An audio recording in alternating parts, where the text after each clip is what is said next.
So I was just sitting here thinking about a realistic budget for when you're looking to buy a house. So I talk to people all the time, and they make $4,000 a month before taxes. They have a car note that's about $500-600 a month. They're paying rent of, say, I don't know, $1,200 a month, and they tell me that they can afford a mortgage payment of $2,200 a month. And when I'm sitting here doing the math on it, just those numbers don't make sense to me. Like it's not a realistic jump.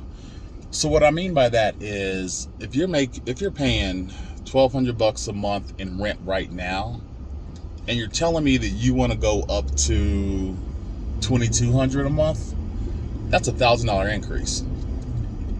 If you can actually do that, you should probably have more than $3 in your savings account.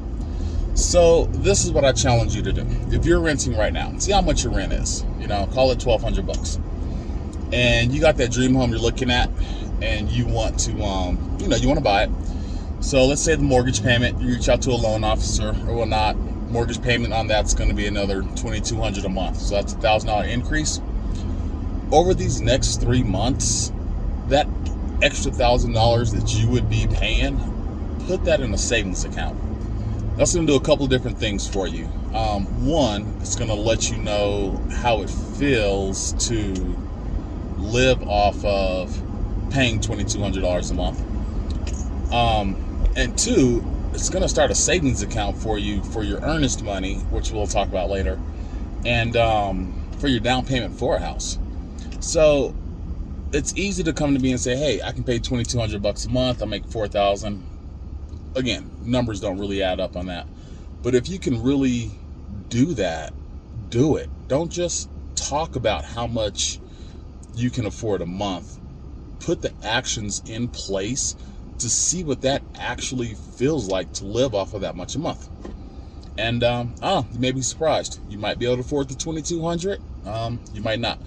But I'd rather you experiment over these next 2 to 3 months to see what that feels like versus giving you a mortgage where now you have to pay that.